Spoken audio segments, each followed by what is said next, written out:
Et ça tchatche. C'est terrible.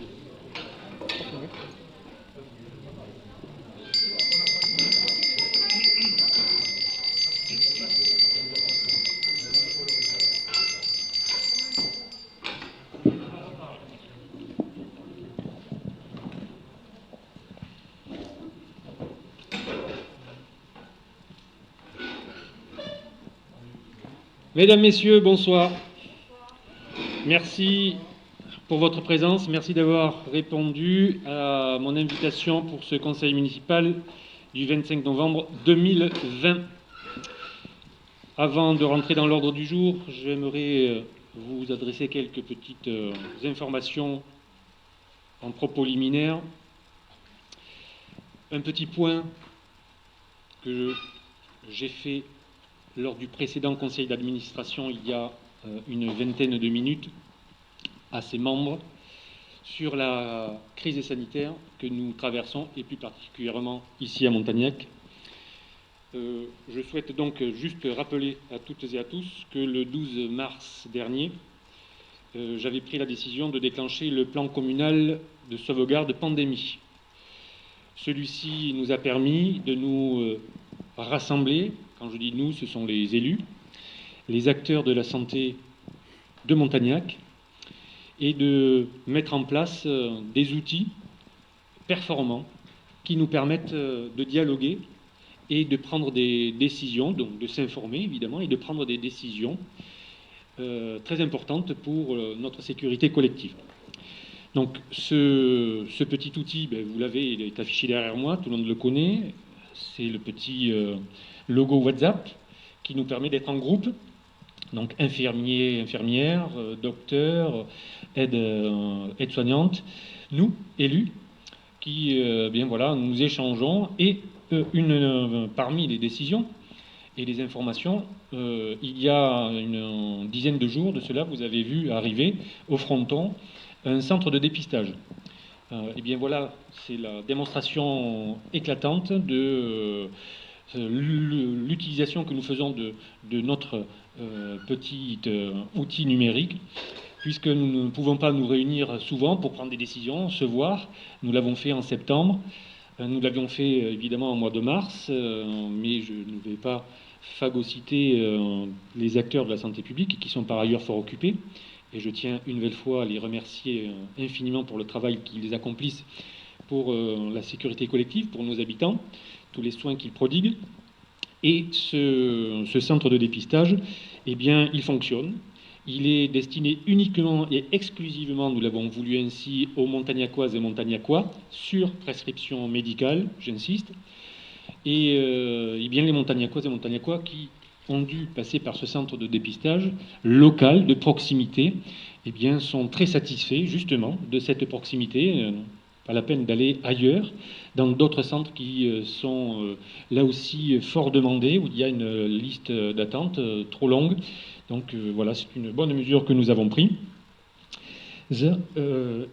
Peut-être dans le futur, si justement nous continuons à améliorer les résultats, c'est-à-dire s'il y a de moins en moins de personnes touchées par la Covid-19, nous pourrions vraisemblablement, pourquoi pas, ça nous verrons dans nos discussions avec les acteurs de la santé, transformer notre centre de dépistage en centre de vaccination massive pour celles et ceux qui, évidemment, choisiraient ce mode de vaccination lorsqu'il sera, évidemment, possible de le faire.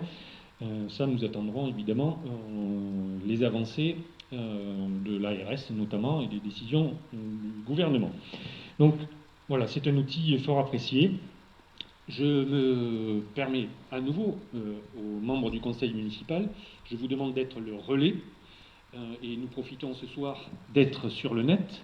Il y avait 327 vues tout à l'heure pour le conseil d'administration, peut-être que nous en aurons un petit peu plus, de vous adresser et de nous adresser aux Montagnacoises et aux Montagnacois pour d'abord les féliciter de leur comportement, pour celles et ceux évidemment qui ont été responsables, qui ont respecté les gestes barrières, qui ont respecté les règles du confinement. Tout ceci, toutes ces règles, cette union en comportement responsable nous ont permis de combattre et de lutter pour casser cette chaîne de transmission de la Covid-19. Et je vous demande, Montagnacoises, Montagnacois, je réitère mon appel, je l'ai lancé tout à l'heure au conseil d'administration du CCAS, mais ce soir au conseil municipal qui débute, ne relâchons pas nos efforts. Ils sont pénibles, ils sont durs, mais ils sont essentiels pour bien préserver voilà, nos Montagnacois les plus fragiles, qui ne sont pas seulement les plus âgés, il y a aussi des jeunes qui ont été touchés.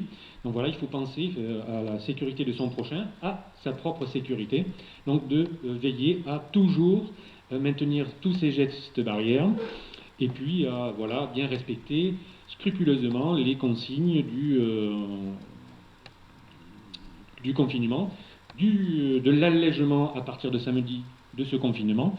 Voilà, donc je compte sur vous, sur tout un chacun, je vous remercie infiniment et nous serons évidemment vigilants puisque nous devons accompagner cette sécurité collective. Une autre information qui est fait suite toujours à ces conditions particulières que nous vivons depuis le mois de mars, et je pense à nos commerçants, à nos acteurs de la vie économique, jugés non essentiels, donc je le mets entre guillemets, parce que évidemment ce terme me déplaît fortement, mais c'est ainsi, ils ont été nommés ainsi. Nous travaillons avec mon premier adjoint, Philippe Audouy, ici présent, et une équipe qu'il a su mettre en place sur un accompagnement tous azimuts de nos acteurs de la vie économique, un des premiers, et ce depuis l'été et l'automne, d'aider et de rassembler le maquis d'aide de l'État, des collectivités territoriales, je pense à la région, je pense à l'agglo, pour les rassembler et les leur mettre à disposition. Donc c'est quand même voilà, un travail assez fastidieux, puisqu'il y a beaucoup de choses qui sortent. Nous les aidons également voilà, à essayer d'y voir plus clair. Un deuxième élément, et l'affiche qui est juste derrière moi, que je viens de faire apparaître, eh bien sera dans les sucettes. Ce sont les panneaux d'affichage de notre village, les grandes affiches. Ce sera également sur le site internet, ce sera également sur le prochain journal municipal. Eh bien, nous lançons J'aime mes commerçants, je consomme local. Là aussi, c'est le fruit du travail et de l'échange de savoir-faire entre une Montagnacoise bénévole, mon premier adjoint, Frédéric Lamourousse ici présent, Cécile Calvo, eh bien voilà, de rassembler nos acteurs de la vie économique, nos commerçants, qui peuvent proposer par le biais du numérique sur la plateforme fairemecourses.fr, eh bien voilà, on propose des commandes, on propose du portage à domicile, des livraisons, voilà, toutes sortes de services. Et eh bien, nous essayons effectivement de leur permettre de se faire connaître voilà, auprès de nos habitants. Donc c'est une possibilité là, évidemment, pour celles et ceux qui sont dotés eh bien, d'un lien Internet et d'un outil, d'un support. Mais nous pensons également à celles et ceux qui ne sont pas dotés de site Internet, donc ils ne pourront pas aller cliquer sur le site fairemecourses.fr. Le prochain journal municipal rassemblera toutes ces informations-là, données par et transmises par chaque acteur, qui ont été contactés par mon premier adjoint et Cécile Calvo. Et un tableau voilà, sera mis dans les pages du journal municipal avec les coordonnées et leurs prestations complémentaires voilà, dans ces temps un peu particuliers où tout un chacun reste cloîtré à la maison. Donc je salue et je remercie infiniment le travail qui n'est pas fini, évidemment, puisque d'autres actions seront à mener pour continuer à aider nos acteurs de la vie économique, à qui je pense fortement. Certains vont réouvrir samedi, d'autres, malheureusement, c'est beaucoup plus tardif, puisque c'est dans 2 mois, à partir du 20 janvier. Voilà, c'est pour moi, je trouve cette décision un peu trop dure pour nos bars et restaurants, surtout pour les restaurants. Les bars, il y a peut-être un flou, on verra. Mais bon, c'est ainsi, nous devons voilà, subir les décisions et donc mettre en place tout ce que nous pouvons faire à notre niveau pour les accompagner du mieux que possible. Je poursuis, voilà, un petit mot, je passe sans transition à quelques points sur des travaux de notre commune. vous le vivez, et les Montagnacoises et Montagnacois le vivent aussi, puisque c'est l'artère principale de notre village, la Grand Rue Jean Moulin, la phase 2. Celle-ci n'est pas encore achevée, il reste encore en bout là-bas vers la RD 613 l'accroche. Pas mal de béton désactivé qui aurait dû être posé aujourd'hui, mais vu le temps, l'entreprise a préféré différer, puisqu'il ne faut pas qu'il pleuve lorsque le béton désactivé est mis en place sur le sol. Donc malheureusement, ça s'est décalé à lundi prochain. Néanmoins, les travaux ont bien avancé et s'esquisse déjà ce que sera notre future artère.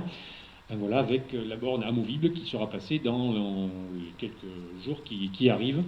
Et plus l'embellissement, donc là aussi un embellissement déjà festif, vous avez pu le voir. Nous avons souhaité, avec le service culturel, changer les motifs de Noël qui dataient de plus de 15 ans, 20 ans, qui étaient arrivés à bout de course. Alors pour partie, ils sont neufs, et pour d'autres, nous avons récupéré, nous avons changé espèce de cordon lumineux, voilà, donc, et une stagiaire au service technique s'est chargée d'enlever le cordon, le vieux cordon, et de remplacer, ce qui nous a permis effectivement d'avoir des nouveaux motifs pour un bon prix. Voilà, puisque nous n'avons eu à acheter que le cordon lumineux, ce qui est bien sûr moins cher que d'acheter un ensemble de motifs. La Grand Rue aussi séparée de son nouvel éclairage normal, avec les lanternes classiques. Donc normalement, d'ici quelques semaines, nous devrions avoir la fin des travaux. Je parle également très rapidement du prochain grand chantier qui aura lieu sur l'esplanade de la Paix à partir vraisemblablement du premier trimestre 2021.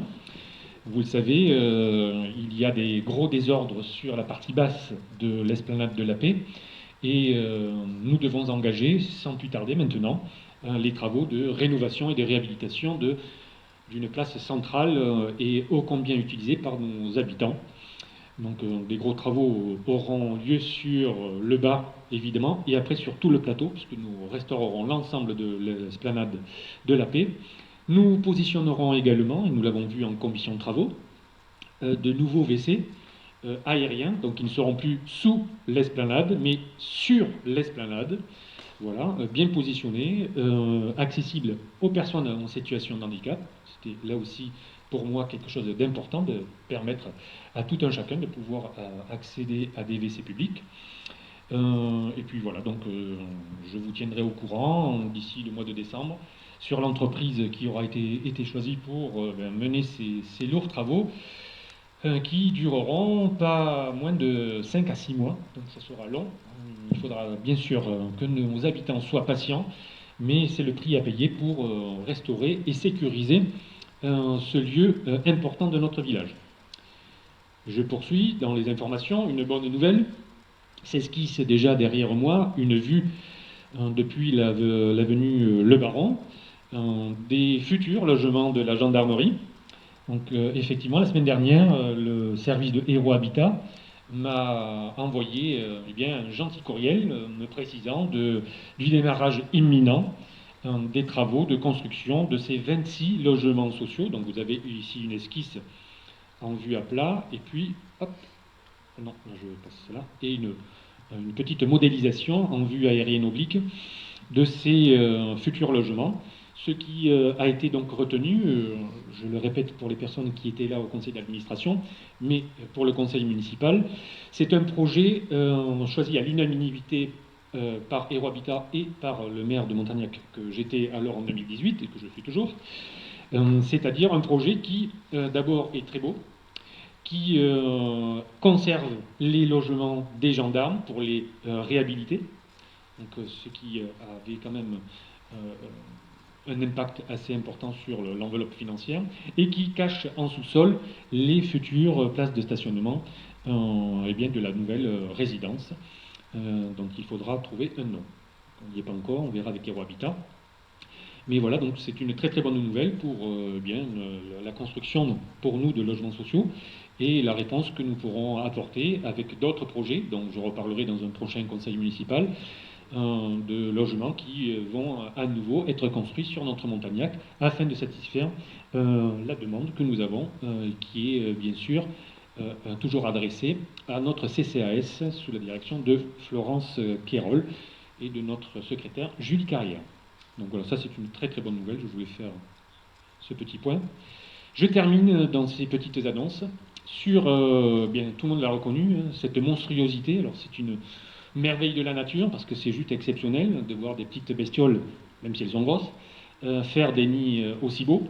Mais c'est monstrueux parce que ces frelons asiatiques saccagent les ruches de nos apiculteurs et donc il est urgent d'intervenir. Et donc je vous annonce juste ce soir, j'ai eu le maire de Villeveyrac, je souhaitais me rapprocher du maire de Villeveyrac, donc on s'est contacté cette semaine pour d'autres questions, et puis on a parlé du frelon asiatique.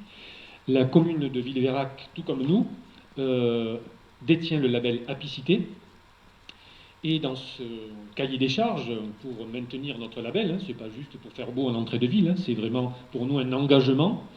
Il y a, entre autres, dans le rucher municipal, des interventions dans les écoles pour les adultes, il y a pour nous une petite rubrique très importante et urgente, celle de la lutte contre le frelon asiatique. Et nous avons trouvé avec Christophe Morgot, donc le maire de Villeveyrac, une solution qui nous permettra de faire des économies, puisque faire intervenir une société privée, comme c'est le cas aujourd'hui, donc je vais m'adresser là aux Montagnacoises et aux Montagnacois, et à vous toutes et tous, membres du conseil municipal. Il ne faut bien sûr pas intervenir soi-même, c'est trop dangereux. Il faut donc, je vous demande à toutes et à tous d'être des vigies, des sentinelles, pour alerter tout de suite en un seul numéro, celui de la mairie de Montagnac, ou celui de mon adjoint, du conseiller délégué Rémi Barthès, pour tout de suite nous alerter sur le positionnement d'un nid pour que nous puissions aller l'enlever. Alors surtout aux périodes de printemps et d'été, l'automne beaucoup moins parce qu'il y a moins d'activité et la reine a disparu, donc il est inutile d'eux. Mais dans cette période qui arrivera très vite, puisque le mois de mars va vite arriver, on le sait, pour les randonneurs, les promeneurs, les chasseurs, les viticulteurs, et vous, d'être les vigies et de tout de suite avoir le réflexe d'appeler la mairie de Montagnac. Et donc le système que nous avons trouvé, la solution qui nous permettra de diminuer les coûts, donc on va mutualiser avec la ville de Villeveyrac dans le cadre de notre apicité, ce sera l'achat d'un fusil et de cartouches avec un produit qui n'est pas nocif, contrairement à ce qui existait précédemment, et qui peut être, donc c'est un produit biologique, qui pourra être envoyé par la carabine, évidemment, par une personne désignée sur notre commune, et une personne désignée sur Villeveyrac. Nous partagerons eh bien, le fusil, voilà. Chacun achètera ses cartouches, et puis bien, donc, ce qui nous permet de diminuer déjà le prix des interventions de spécialistes, parce que ça nous coûte très cher, parfois plus de 400 € l'intervention. Donc là, bien voilà, avec un prix moindre et puis une intervention beaucoup plus rapide et efficace, nous pourrons, évidemment, si on est au courant et si on a bien localisé les nids, partir à la lutte contre, à la chasse, à la lutte contre ces satanés frelons asiatiques. Voilà la petite information que je voulais vous annoncer. Donc, nous ne baissons pas la garde. Voilà pour la fin de ceci. Nous allons passer à l'ordre du jour du conseil municipal. Voilà. Je vais tout d'abord procéder à l'appel. Michel Halleux. Yasmine Attard, absente, a donné pouvoir à M. Roger Fage. Philippe Audouy.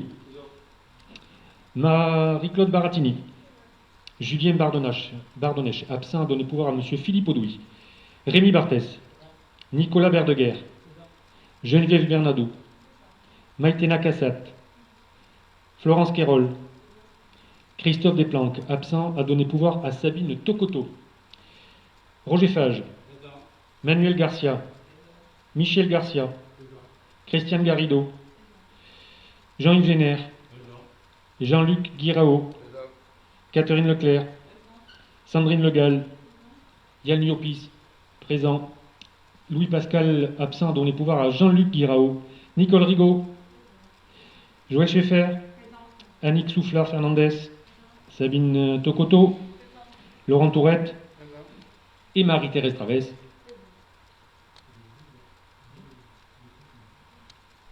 Voilà pour l'appel, merci beaucoup. Donc nous rentrons tout de suite dans l'ordre du jour par la question 1 et la désignation du secrétaire de séance.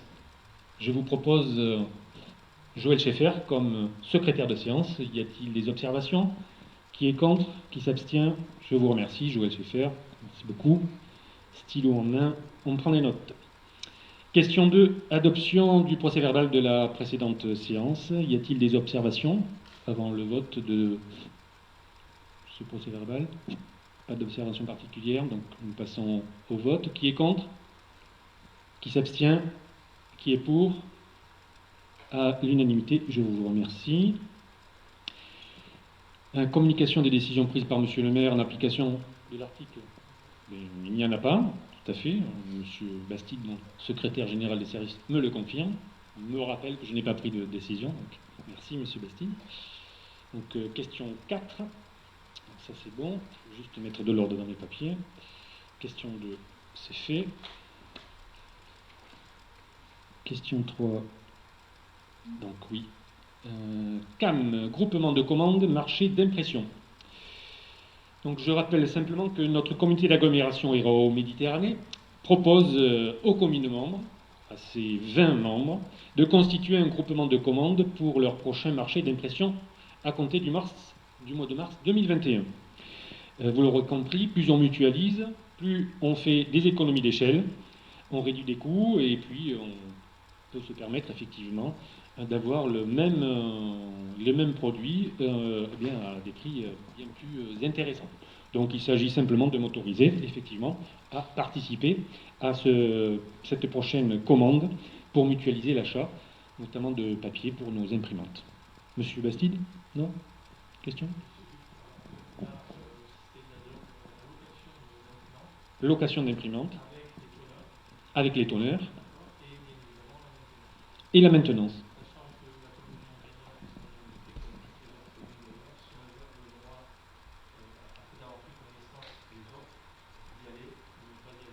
Tout à fait.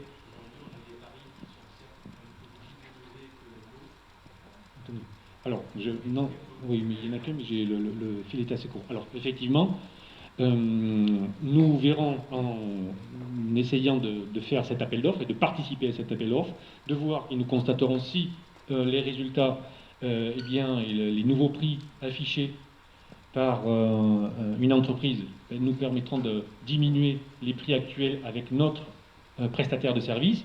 Si c'est mieux, eh bien nous partons. Si c'est moins bien, nous resterons avec notre prestataire de service. Voilà ce que nous exposait notre directeur général de service. Y a-t-il des questions? S'il n'y en a pas, je vous propose de passer donc au vote de cette question sur la convention constitutive d'un groupement de commandes pour le marché d'impression. Qui est contre? Qui s'abstient? Qui est pour? À l'unanimité, je vous remercie. Question suivante, la crèche Éclat de rire. Voilà. Rapport du délégataire 2019 qui nous a été présenté le 25 septembre dernier. Donc je vais non pas vous lire l'ensemble du rapport, mais je souhaite vous faire part juste de quelques points qui me semblent importants. Je vous rappelle juste que depuis 2017, nous avons choisi un nouveau délégataire. Donc je persiste à dire que transférer des compétences, celles d'une crèche municipale, un délégataire, c'est bien. Nous faisons appel à des professionnels, mais nous faisons faire, mais nous avons évidemment un droit de regard, c'est le faire faire sans laisser faire. Et nous nous rencontrons très régulièrement avec notamment la référente de la mutualité française, mais également la directrice de notre crèche Éclat de rire, pour faire des points réguliers sur à la fois la vie de notre crèche, sur ce qu'ils mettent en place, les animations. Donc justement 2019 a été riche avec quelques nouveautés. C'est la raison pour laquelle je souhaite insister là-dessus. Ils ont accueilli un enfant polyhandicapé. Donc la crèche s'est vraiment adaptée pour accueillir tous les enfants, voilà, sans distinction. Et ça, c'est important. Donc je remercie vraiment la directrice et le personnel. Ils ont également mis en place un espace sensoriel de type espace Snozelen. C'est de la réflexion avec des couleurs. Voilà, les enfants sont dans un univers particulier et c'est très bénéfique pour les enfants. Il y a eu des ateliers de communication autour du développement durable et du recyclage. La mise en place d'une petite boîte à livres où les enfants peuvent partir à la maison avec des livres, revenir avec, donc c'est un lieu. Ils ont participé en 2019 au marché de Noël. Là aussi, c'est une nouveauté. C'est un travail d'équipe pour s'intégrer et voilà, avoir un lien entre la crèche et la vie communale. Et puis ils ont également manifesté un intérêt particulier à l'éveil musical. Donc vous voyez un petit peu tout ce qui se passe dans notre crèche qui a 20 places et qui a accueilli en 2019 plus de 33 enfants. Voilà, donc ce sont des efforts salués, félicités par le conseil municipal. Voilà, j'ai simplement indiqué à la directrice voilà, toute l'admiration que j'avais pour le travail qu'elle accomplissait avec ses équipes. Donc je vous rappelle qu'il y a 9 personnes qui travaillent à la crèche Éclat de Rire, et notamment des montagnacoises, et nous en sommes fiers, ce qui, voilà, en ayant cette crèche, a permis de développer l'emploi sur notre commune. Et tout se passe très très bien. Après, il y a les questions évidemment de travaux. Donc là aussi, nous engageons les travaux. Oui, ils sont engagés. Madame. Oui. On parle avec le micro, s'il vous plaît. On essaye de prendre le micro.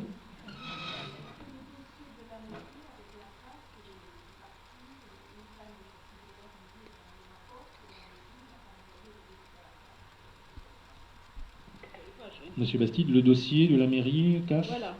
Où en est le dossier de la mairie pour la CAF au sujet des travaux d'adaptation?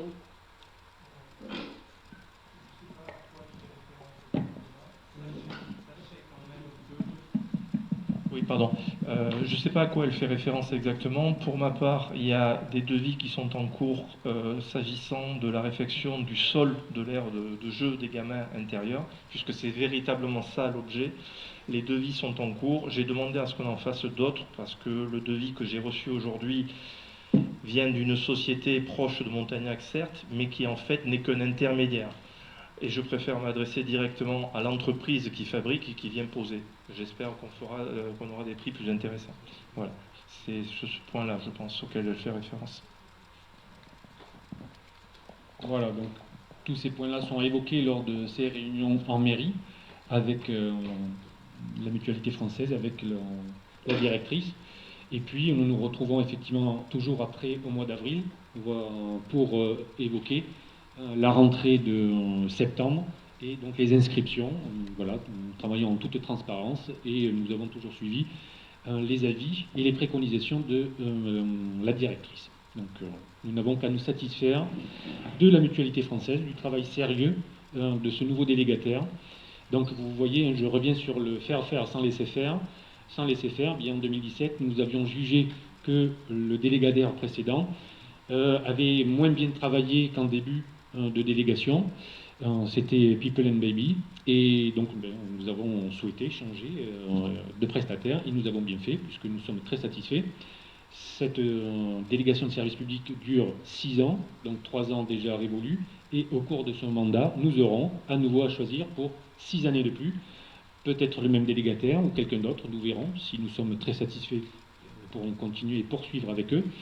Si ça se dégrade comme ça a été le cas avec l'autre délégataire, eh bien nous changerons. Voilà, nous sommes évidemment très attentifs à ce que le service rendu soit toujours bien adapté et le meilleur possible pour les parents et nos enfants. Y a-t-il des questions particulières sur donc cette question-là, sur la crèche et le rapport du délégataire? Non, il n'y a pas de vote, c'est juste une présentation. Donc, je vous remercie de votre attention. Je passe dans la question suivante, la modification simplifiée du plan local d'urbanisme et la mise à disposition du dossier au public. Donc, je vous rappelle que nous avions déjà engagé le 22 juillet 2020 cette procédure de modification simplifiée numéro 2. Alors normalement je devrais avoir ici ou là, c'est pas ça, c'est pas ça, c'est pas ça, c'est pas ça, oui c'est ça, hop, le document qui va nous permettre effectivement de localiser ces petites modifications, de vous les expliquer et peut-être de répondre à vos questions si vous devez en avoir. Donc nous avons évidemment questionné la mission régionale de l'autorité environnementale pour savoir s'il y avait des conditions particulières. Donc réponse de l'autorité, il n'y a pas besoin d'évaluation environnementale. Nous avons également envoyé ce projet aux personnes publiques associées, la DDTM, la DRAC, l'ADREAL, l'ARS, l'Occitanie, le département, la communauté d'agglomération, le SCOT du Biterrois, bref, vous voyez la Chambre d'agriculture, la CCI, la Chambre des métiers. Voilà, il n'y a pas eu pour l'instant d'observation particulière. Et donc, rentrons dans le vif du sujet. Il s'agit tout d'abord, dans notre plan local d'urbanisme, nous avions ici, le long d'un petit chemin, mis en place un emplacement réservé au droit donc, du nouveau lotissement de la Perrière, ici, donc, sur la butte. Voilà, c'était une disposition qui avait été prise dans un mandat ultérieur et nous souhaitons l'enlever parce qu'il n'y a plus besoin de garder cet emplacement réservé puisque la butte a été notamment achetée par les propriétaires des lots à bâtir qui sont ici en lisière de la rue, du petit chemin que nous avons ici, chemin de Boutonnet. Voilà, donc il faut enlever et supprimer cet emplacement. Nous avons également pour la zone UA, qui est ici en violette, 2 points. Autoriser sous condition les terrasses en décaissé de toiture dans un versant de couverture donnant sur l'espace public.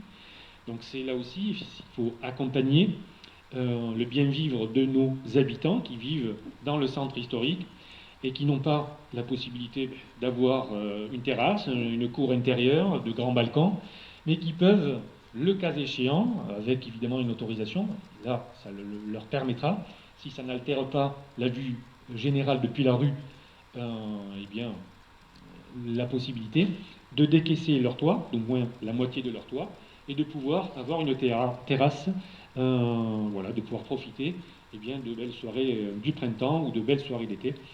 Voilà, donc c'est pour permettre effectivement ces travaux-là. Troisième, toujours pour la même zone du centre historique, là aussi nous devons accompagner, alors c'est une question très problématique, c'est celle d'autoriser les climatiseurs en façade.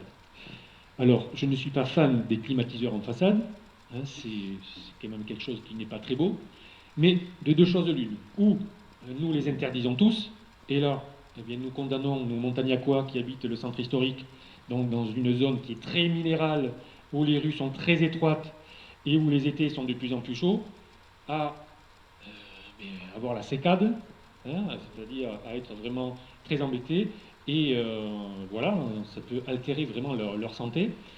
Ou alors on les accompagne si il n'y a pas d'autre possibilité, soit derrière un balcon, soit derrière une fenêtre, eh bien, ou en hauteur, eh bien, dernière possibilité, l'ultime possibilité, après avoir vu au cas par cas toutes les possibilités, s'il n'y en a pas d'autres, eh bien, en façade, avec l'obligation de cacher le groupe climatique. Voilà. Donc, là aussi, bien, je souhaite, même si ce ne sont pas les préconisations des ABF, les bâtiments de France, qui refusent tout le temps, je suis quand même obligé, moi, d'accompagner la vie, le quotidien des habitants de Montagnac, en leur permettant, néanmoins, même si c'est refusé par les ABF, eh bien, de leur permettre de pouvoir mettre en façade, parce qu'ils ne peuvent pas faire autrement, pour qu'ils puissent vivre et pas survivre pour les étés qui se succèdent et qui sont de plus en plus chauds. Eh bien, donc, je vous demande de me permettre d'autoriser ces climatiseurs en façade. Une autre modification, nous sommes dans la zone bleue, ici, UD. Voilà, donc on localise, nous ici c'est la RD 613, on sort, là c'est le Floride, Hop, donc on rentre un petit peu, et là, il va y avoir, dans les semaines et mois qui viennent, un projet d'urbanisation de cette grande parcelle, avec des lots à bâtir, 5 lots à bâtir, et un projet de logements sociaux, 36, il me semble, logements sociaux, c'est ça. Et il nous faut effectivement modifier notre règlement qui aujourd'hui interdit toute sortie de ces terrains qui sont au droit de la RD 613, ex-route nationale, ex-route départementale, parce que c'était justement une route à grande vitesse et donc on ne pouvait pas avoir une multitude de sorties sur cette route, c'était trop dangereux.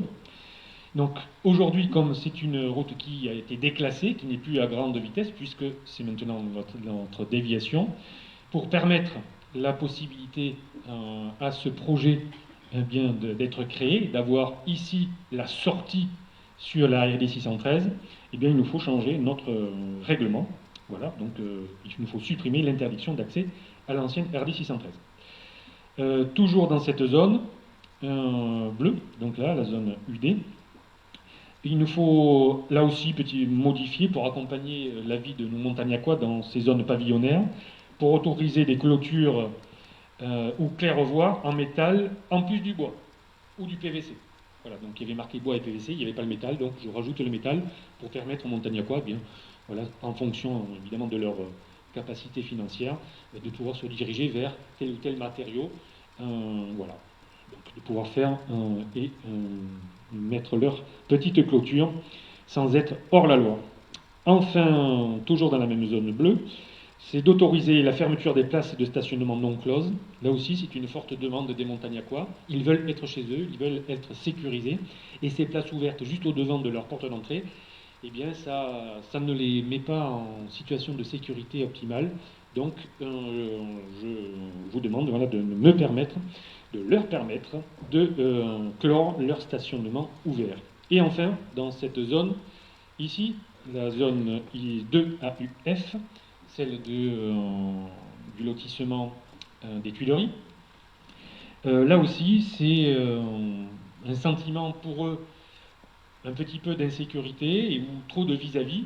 Il y est mentionné une hauteur maximale aujourd'hui de construction des murets d'enceinte de leur bâtiment. Et effectivement, quand on est sur la rue, en fait, on a accès juste par la vue sur leur intimité. Donc, il y a une forte demande de ces riverains de pouvoir bien cacher la vue, donc simplement rehausser les clôtures en bordure de voie, avec une hauteur totale, bien sûr, qui sera augmentée à je ne sais plus combien, 2 mètres.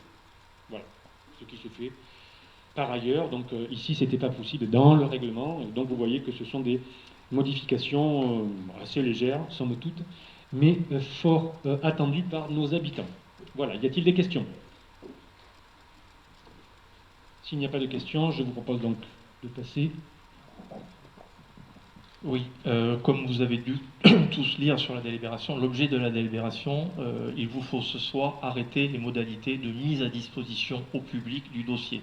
Le contenu, monsieur le maire vient de vous le détailler. En revanche, aujourd'hui, donc, vous devez arrêter les modalités de mise à disposition. Vous l'avez donc sur la seconde page, c'est-à-dire qu'il y a d'abord un délai qui sera assez court. C'est à partir du vendredi 4 décembre 14h jusqu'au lundi 4 janvier. Il y a un dossier qui est donc composé de toutes les pièces dont monsieur le maire vient de parler, qui sera mis à disposition du public. Il n'y a pas d'enquête publique. On va peut-être parler juste deux mots après de l'autre procédure qui va être menée, qui va être engagée très prochainement, qui elle par contre se fera dans le cadre d'une enquête publique. C'est une modification de droit commun, alors que celle-ci c'est la modification simplifiée. Donc comme son nom l'indique, c'est une procédure beaucoup plus légère. Donc un dossier qui est composé de plans et de notices qui est mis à disposition du public avec un recueil. À l'issue de cette période, donc 4 décembre, 4 janvier, monsieur le maire tirera les conclusions et à ce moment-là, on redéposera au Conseil pour approuver la modification simplifiée. Merci pour ces précisions, monsieur Bastide. Donc, qui est contre ? Qui s'abstient ? Qui est pour ? À l'unanimité, je vous remercie. Question suivante. Hop, je l'affiche, excusez-moi, parce que j'ai tellement de choses à vous présenter. Step de Bessy, régularisation foncière. Alors, on a besoin d'un petit plan. Non, le voici. Alors, je rappelle au conseil municipal, un petit peu, remonte le temps, et nous avons, dans le mandat précédent, eu l'obligation, sur insistance préfectorale, de mettre aux normes la station d'épuration de Bessy. Je passe sur certains détails, sur l'historique, je ne vais pas en faire état. Néanmoins, pour pouvoir construire et surtout financer cet ouvrage d'importance, je vous rappelle l'opération de la commune alors. Nous avons vendu des terrains, une partie des terrains communaux de Bessy à VVF. Cette opération avait pour but, premièrement, de fixer une activité touristique sur Bessy qui allait partir. Deuxième but, en la fixant, eh bien, générer de l'activité, de l'emploi, des ressources et donc des richesses pour notre commune, ce qui est le cas. Et un autre objectif, évidemment, dans cette vente, eh bien, de générer pour nous de la ressource qui nous a permis d'investir sur Bessy et notamment de créer cette nouvelle station d'épuration. Et également, ce n'est pas présent, ce n'est pas la question de ce soir, mais je le rajoute, de mettre aux normes tout le réseau incendie de Bessy, qui ne l'était pas. Et vous comprendrez bien que la base départementale, s'il y a une allumette, ça flambe. Donc il vaut mieux avoir un réseau opérationnel. Tout ceci a pu, notamment pour le réseau d'incendie, se réaliser grâce aux travaux du SBL, qui avait ramené depuis Velverac eh bien, un tuyau jusqu'à Bessy. Et donc nous avons profité de cette arrivée d'eau pour mettre en place la restauration et la rénovation totale de ce réseau d'incendie. Donc ce sont des opérations qui ne sont pas neutres, ce sont plusieurs centaines de milliers d'euros. Et donc vous comprendrez que la commune n'a pas voulu s'endetter pour cela, mais simplement faire une bonne gestion foncière, active, pour eh bien, permettre de leur fixer une activité économique, nous générer des ressources pour mettre en place eh bien, ce qui nous occupe ce soir. Alors ce qui nous occupe ce soir, ce sont des petits délaissés. Alors il y a du rouge et du jaune sur le schéma que je vous présente, et donc il va falloir juste permuter avec un propriétaire qui habite à proximité, monsieur Luc Richard, avec ses parcelles qui sont ici, à lui aujourd'hui. Alors ne me demandez pas pourquoi, ce sont des confettis et des vestiges historiques, c'est ainsi. Voilà, donc ce qui est en rose, c'est à monsieur Richard, et ce qui est... alors non, ce qui est en rouge, c'est d'abord à la commune, et ce qui est en jaune, c'est à monsieur Richard. Il faut intervertir. Donc on va évidemment faire donnant-donnant à l'euro symbolique, parce que c'est vraiment insignifiant, mais c'est impératif pour nous, eh bien, de céder ce qui nous appartient à M. Luc Richard et ce qui lui appartient à la commune, puisque il a un bout de ces terrains dans l'opération de la station d'épuration, et en plus il faut qu'on passe avec les véhicules sur cette petite bande de terre. Donc voilà, c'est vraiment à la marge, vous le voyez. Pour ici, la AV 194, c'est 28 mètres carrés. La 192, c'est 48 mètres carrés. Et donc, ce qu'on cède à M. Luc Richard, et ce qu'il nous cède, c'est 53 mètres carrés. Donc, il faut purger maintenant ces petits confettis pour avoir une situation claire, saine, et chacun chez soi. Voilà. Y a-t-il des questions? S'il n'y en a pas, je vous propose donc de passer au vote donc de la dérégularisation foncière que je viens de vous exposer. Qui est contre? Qui s'abstient? Qui est pour? Je vous remercie.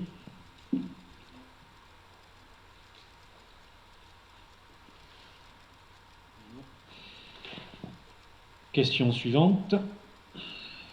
Je tourne. Mise à jour de la longueur de la voirie communale pour le calcul de la DSR. Monsieur Bastide. Parmi les ressources de la commune, nous avons ce qu'on appelle une dotation globale de fonctionnement. Cette dotation globale de fonctionnement nous est versée par l'État. Cette dotation globale de fonctionnement est composée de différentes dotations et notamment, je vous l'indique dans la délibération, de la dotation de solidarité rurale, la fameuse DSR, et d'une autre partie de la dotation, je ne sais pas, c'est la deuxième fraction de la dotation de solidarité rurale, j'en parle.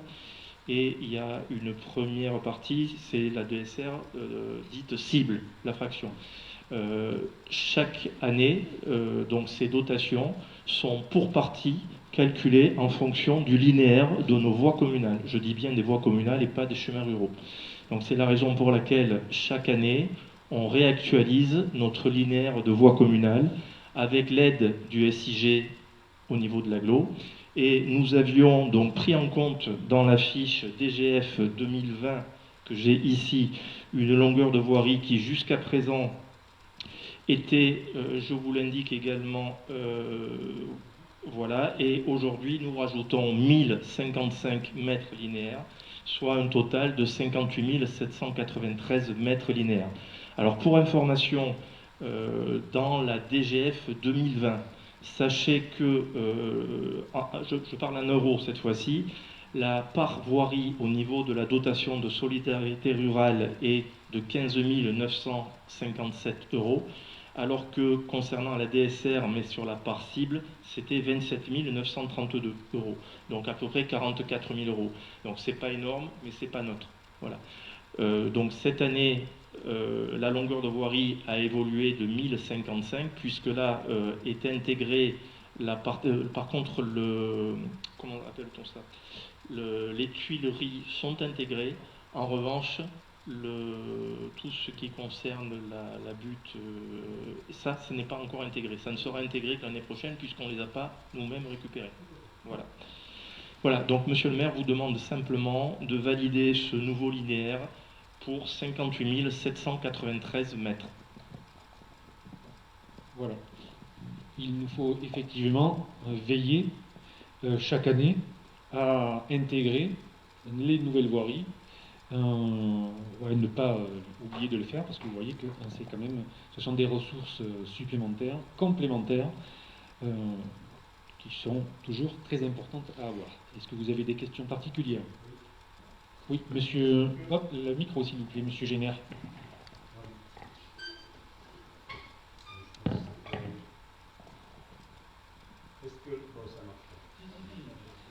Est-ce que le budget... Micro s'il vous plaît, monsieur Génère.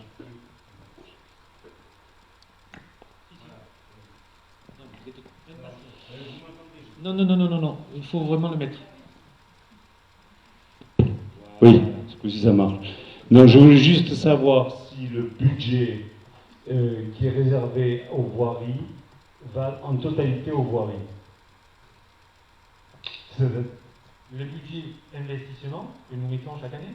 Le budget dotation que nous recevons pour la voirie repart en totalité sur la voirie. Non, pas du tout, ça c'est une dotation, ça vient mélanger. C'est un peu dommage, non? Non, mais si tu ajoutes les 27 000 et 15 000, on est, je sais pas, peut-être à 50 000 €. 44. Non, mais nous, on met beaucoup plus que ça. D'accord. Oui, il y a 100 000 € chaque année. Allô? Comme il nous en manque souvent sur la voirie, c'est pour ça. Non, mais Non. là, il s'agit de fonctionnement. Ça rentre dans le fonctionnement. Et là, Pas tu parles l'investissement. en voirie, tu parles en investissement. D'accord. Donc ça ne peut pas, il n'y a pas de lien. D'accord. Mais ne vous inquiétez pas, monsieur Génère, nous ne manquons Je jamais. préfère m'inquiéter avant qu'après. Non, non, non, C'est non. tout. Nous sommes toujours prévoyants.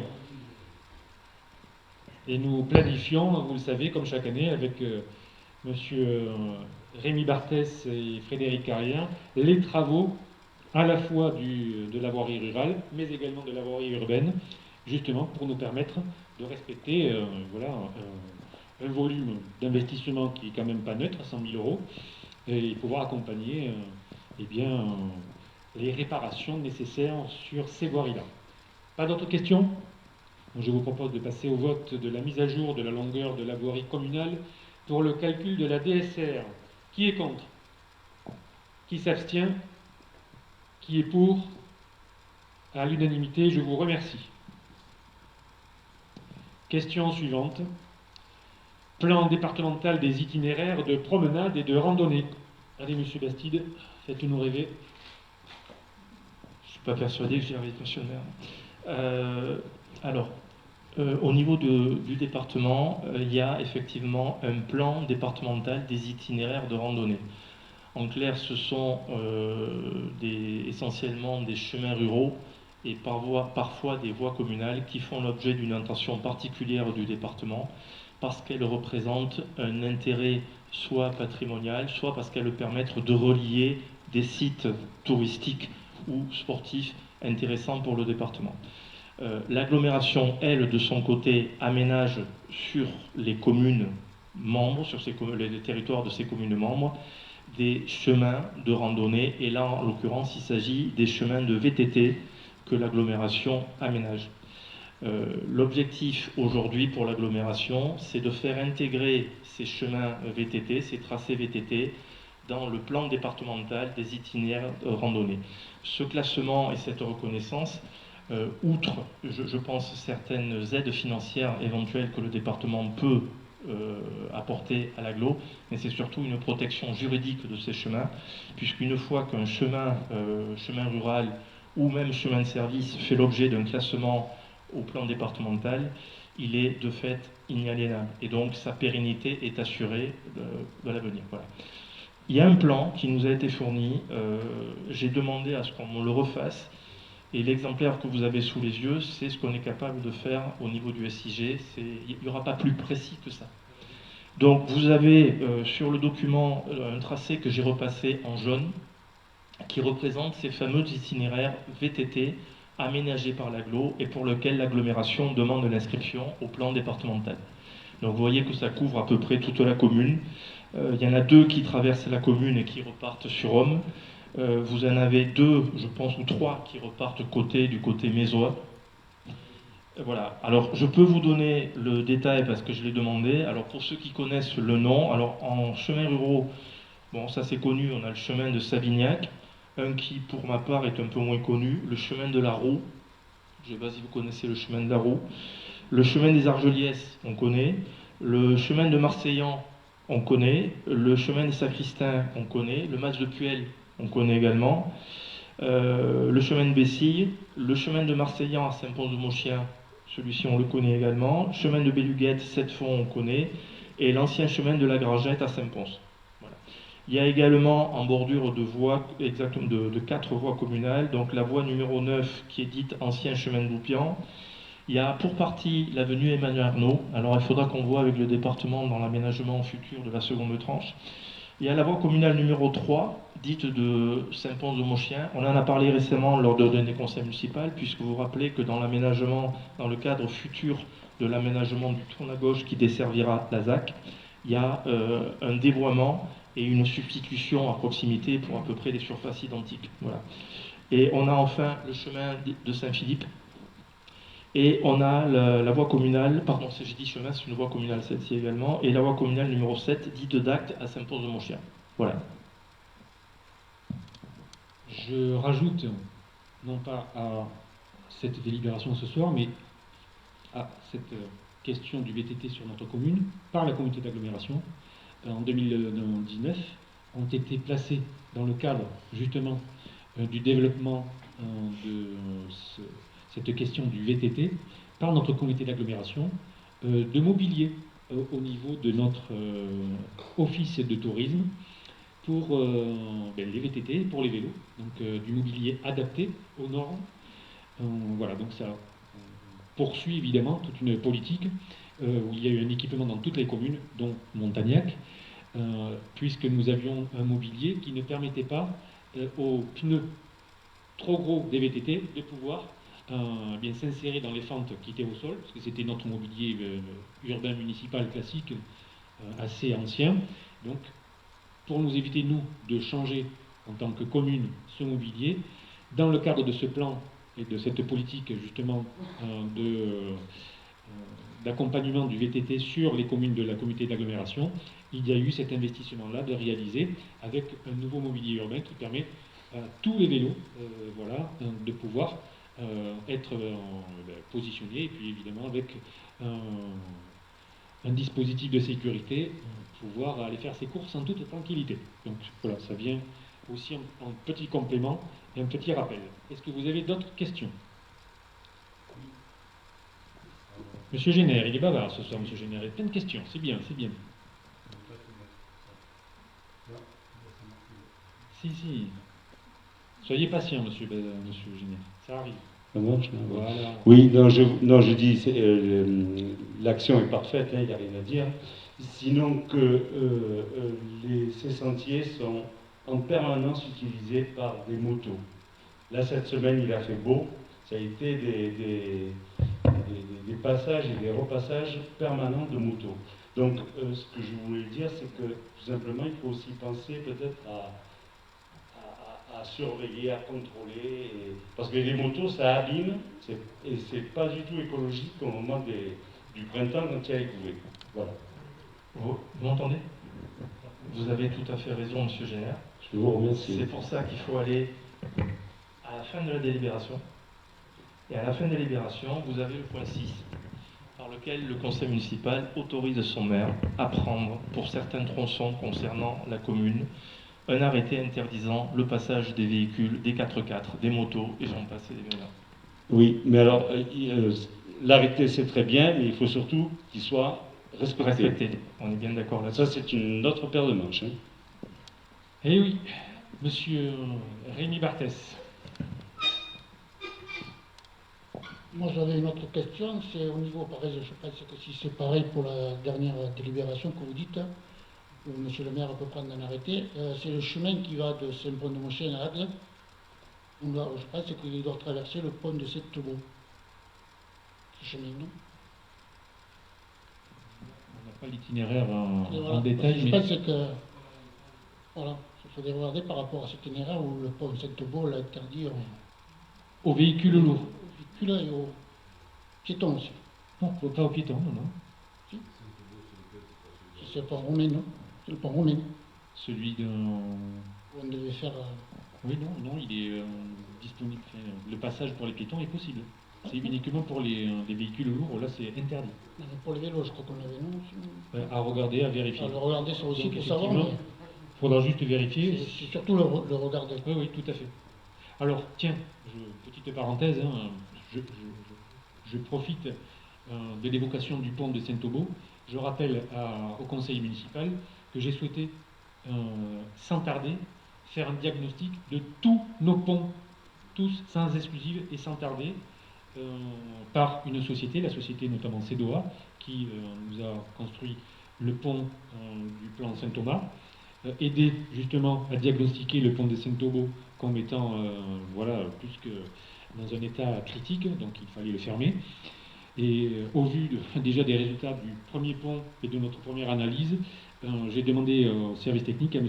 Frédéric Carrien et sous la direction de Louis Pascal, mon adjoint, de travailler rapidement au diagnostic de tous nos ponts afin de savoir dans quel état ils sont, qu'on ait un rapport précis, circonstancié, et afin de prendre des mesures nécessaires, soit de réparation, soit d'interdiction, soit simplement d'entretien classique et normal.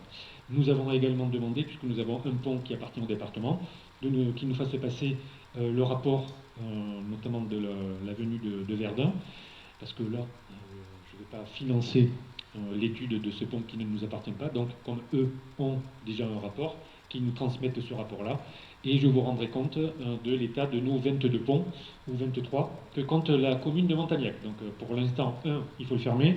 J'espère que les autres, le diagnostic ne sera pas aussi sévère. Voilà, parenthèse fermée. Y a-t-il d'autres questions sur ce petit périmètre pour les vététistes? Il n'y en a pas, donc je vous propose de passer au vote donc, du plan départemental des itinéraires de promenade et de randonnée. Qui est contre? Qui s'abstient?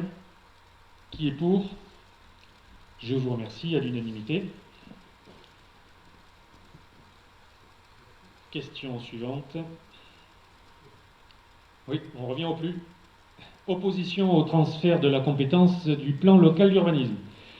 Alors je rappelle au Conseil municipal que la loi Allure de 2014 permet et autorise le comité d'agglomération d'être compétente en matière de plan local d'urbanisme. Et que si nous ne nous y opposons pas, eh bien, au bout de 3 mois, il y a le transfert de cette compétence qui est la nôtre à la comité d'agglomération.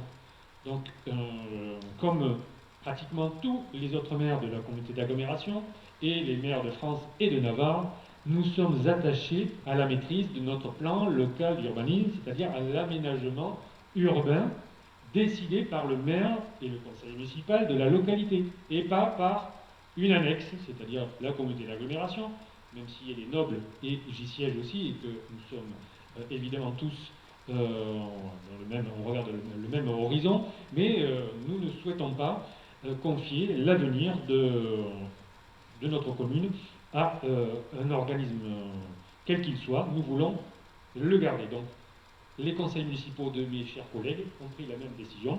Je vous demande effectivement de nous permettre de conserver cette compétence, parce que, au fur et à mesure, les compétences des communes s'en vont. Je vous rappelle les dernières, l'eau, l'assainissement, et j'en passe. Je suis désolé, si c'est après il faut aller inaugurer les chrysanthèmes, je ne sais pas s'il y aura beaucoup de maires.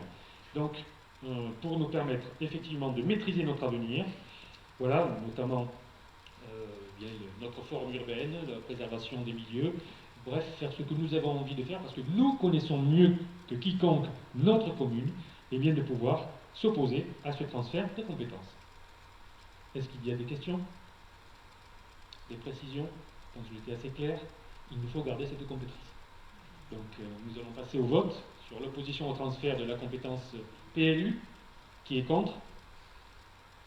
Qui s'abstient? Qui est pour? À l'unanimité, je vous remercie beaucoup. On poursuit par la convention repère de cru. Monsieur Bastide.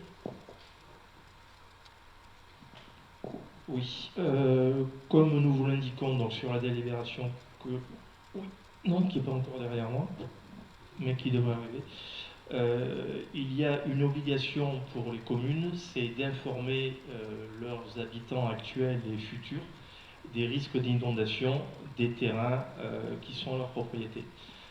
Cette information se passe de différentes façons. En l'occurrence là, il s'agit d'installer. Alors, ce n'est pas nous directement qui les installons, puisque c'est par l'intermédiaire du syndicat mixte du fleuve Hérault, un établissement public, c'est l'EPTBFH, donc l'établissement public territorial du bassin du fleuve Hérault, qui, en reprenant l'historique et en collaboration des communes, va, et c'est déjà commencé sur la commune, installer dans les endroits les plus critiques. Là, en l'occurrence, il y en a 2 qui sont installés du côté du pont Saint-Thomas, il y en a 2 qui seront installés du côté du monument aux morts, installer les derniers repères des dernières crues, de façon à ce que les habitants d'aujourd'hui, mais également ceux de demain, avant de raisonner un aménagement futur sur leur propriété, puissent se dire, parce que c'est ça un peu l'idée, attention, il y a 20 ans ou il y a 30 ans, l'eau elle est arrivée ici, ou l'eau elle est arrivée là. Voilà. Donc c'est une convention qui est signée. Alors c'est vrai qu'on fait les choses un peu à l'envers, parce que les repères ils les ont placés déjà il y a 1 mois et demi, parce que l'équipe qui était destinée à les placer était là sur place. Il y en aura d'autres installés, je les ai eus aujourd'hui au téléphone, puisque pour ceux d'entre vous qui connaissent la maison qui était habitée par Christian Brunasso, au niveau du premier comptage, l'usine à eau à la Plaine, Christian, mais même son prédécesseur, avait systématiquement, à chaque crue de l'Hérault, sur les murs, indiqué la date et les hauteurs. Donc je les ai appelés cet après-midi, ils vont venir également faire ces repérages-là et placer des repères. Voilà. Donc c'est simplement une convention entre eux et la commune de Montagnac. L'objectif il est très clair, c'est la pose de ces balises. Alors la convention, je ne sais pas si vous l'avez regardée, mais la convention, elle peut être tripartite. Quand je dis tripartite, c'est l'établissement public bien évidemment, la commune bien évidemment, mais également le propriétaire du mur, puisque la commune n'est pas propriétaire obligatoirement de tous ces biens. Donc il y a forcément le propriétaire qui est amené à signer cette convention. Bon, ce sont des petits badges métalliques d'à peu près de cette taille, donc ce n'est pas énorme en soi, mais c'est une information qui est nécessaire et qui est surtout obligatoire de par la loi. Je me permets de compléter cette information et l'objet de ce soir sur la réception il y a 15 jours de la vice-présidente, Madame Gwendoline Chaudoir, en mairie de Montagnac, qui s'occupe notamment de la GEMAPI avec les techniciens de la communauté d'agglomération. La GEMAPI, c'est la gestion des milieux à risque et de tous les risques, et notamment du risque inondation, pour nous présenter un projet donc, de gestion sur la commune de Montagnac, spécifiquement, notamment sur l'Ancigo et ses affluents. Et la semaine dernière, nous avons reçu en réunion de travail à nouveau les techniciens, et là nous étions en visioconférence, et bien reliés avec toutes sortes de professionnels, notamment le maître d'œuvre du diagnostic de l'Ancigo, qui va travailler pendant les 6 prochains mois. Donc là aussi, je vous relaterai les informations sur notre chevelu hydraulique, l'Ancigo et ses petites ramifications, pour bien mieux connaître le milieu, mieux connaître les enjeux, proposer, donc faire un état des lieux, proposer vraisemblablement des aménagements, zone par zone, bref, voilà, des prospectives pour atténuer les inondations et les conséquences des inondations en cœur de village, notamment. Donc c'est un véritable travail de fond et très important pour notre commune qui est engagée par la communauté de l'agglomération avec la taxe GEMAPI. Je vous rappelle que chaque famille paye 15 € de taxe GEMAPI. Et donc cet argent va nous permettre, dans un premier temps, de lancer un rapport, donc une étude préalable, et puis, dans un second temps, d'engager, selon un programme pluriannuel, des travaux, donc, que nous ne sommes pas encore, évidemment, ils seront évoqués et proposés par ces spécialistes-là, et menés, évidemment, et surveillés par la communauté d'agglomération, mais pour le bien de la sécurité collective des Montagnacois. Donc, vous voyez que ces questions de crues sont importantes. J'y travaille là aussi en tant que maire, mais aussi en tant que vice-président. Et nous veillons sur notre comité d'agglomération aussi à accompagner les autres villages qui ont l'Hérault ou d'autres affluents qui causent beaucoup de soucis quand les épisodes méditerranéens ou cévenols s'abattent sur nos contrées. Que dire? Et là je m'adresse aux Montagnacaises et Montagnacois qui nous regardent sur le numérique. Pensez à vous inscrire, si tel n'est pas le cas, à la téléalerte. C'est très important. Cette téléalerte, c'est un service gratuit qui vous permet d'être simplement alerté par la commune sur des risques, notamment météorologiques, quels qu'ils soient, et toutes sortes des risques. Voilà, c'est quelque chose que je vous demande de faire. Ça ne vous prend que quelques minutes. Vous confiez votre numéro de téléphone à l'accueil de la mairie de Montagnac et on vous inscrit et on vous met dans ce système-là de sécurité collective. Voilà, pensez-y. Merci, et vous aussi, mesdames, messieurs, si tel n'est pas le cas, je vous invite à le faire. C'est très important. Voilà. Est-ce que vous avez d'autres questions particulières sur cette convention repère de crues? Monsieur Fage. Moi, c'est simplement une intervention pour information.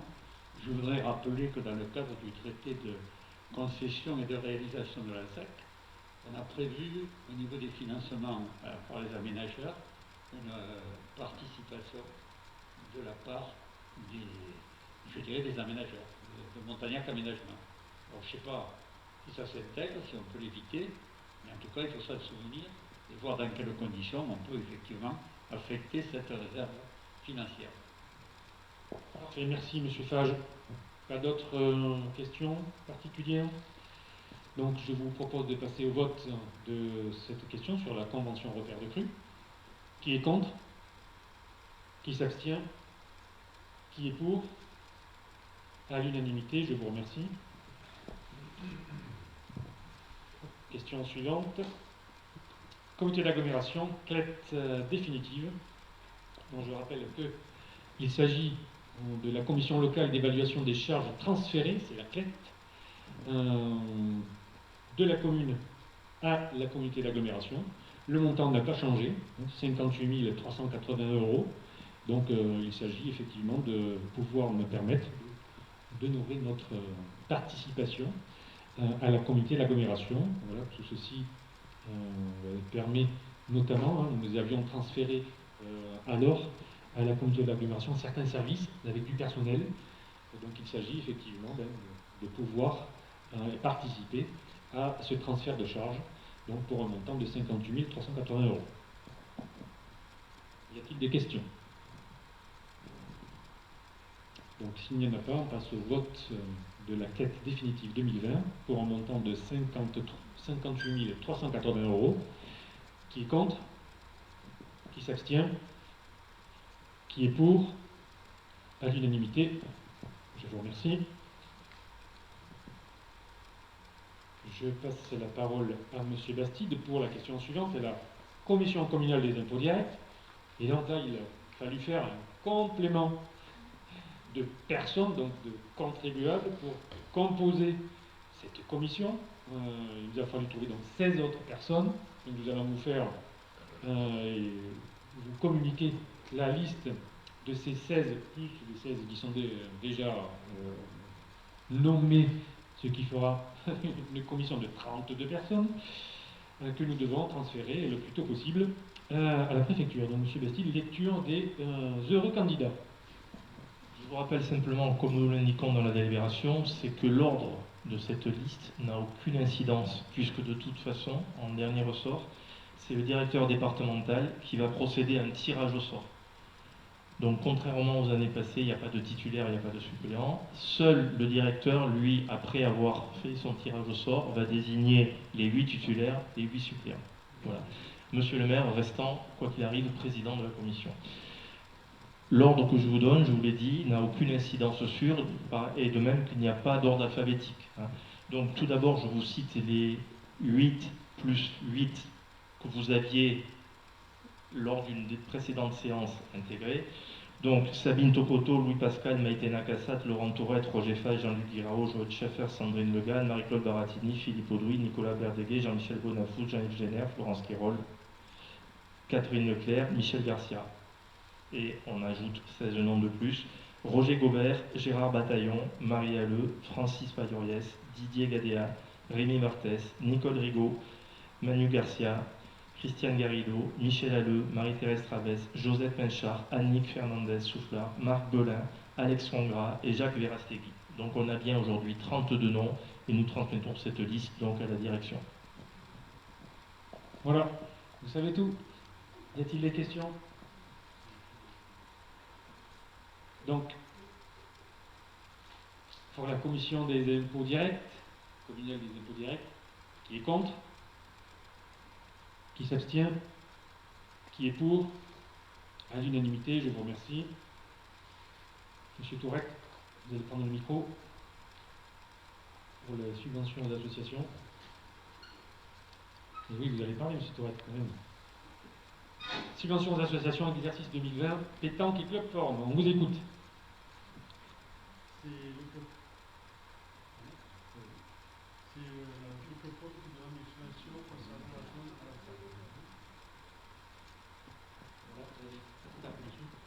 salle. Excusez-moi, je ne suis pas habitué.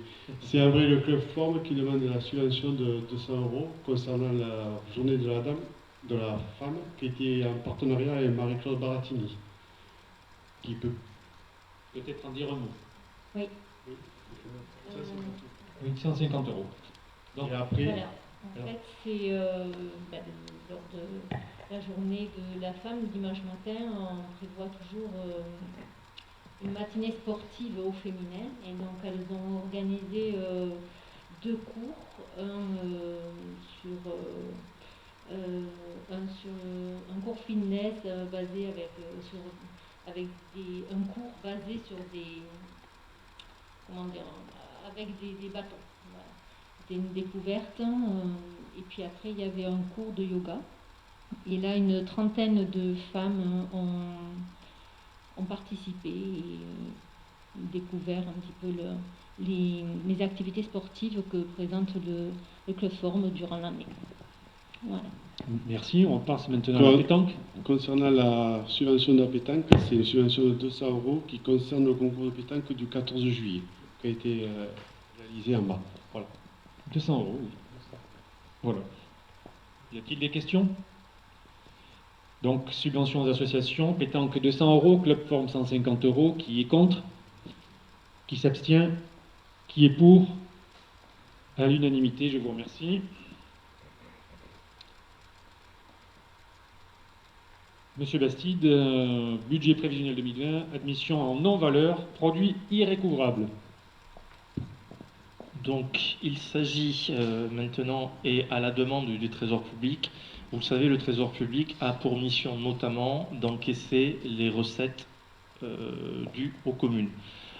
Encaisser et engager toute action nécessaire à. Malheureusement, il se trouve que pour différentes raisons, de temps en temps, le Trésor public est dans l'impossibilité de récupérer ses fonds. Pour plusieurs raisons, je vous ai dit, soit parce que la personne a disparu, soit, ce qui est le cas le plus souvent, la personne est insolvable, soit malheureusement parce que la recette espérée est inférieure au coût de procédure. Et donc régulièrement, 1 à 2 fois par an, le Trésor public nous transmet un état des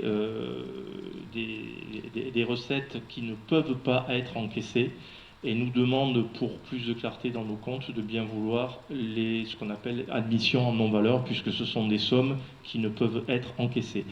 Il y a quand même une précision, je l'indique dans la délibération, c'est que la loi envisage le cas où la situation financière du débiteur pourrait s'améliorer, et auquel cas, cette dette, elle ne disparaît pas complètement.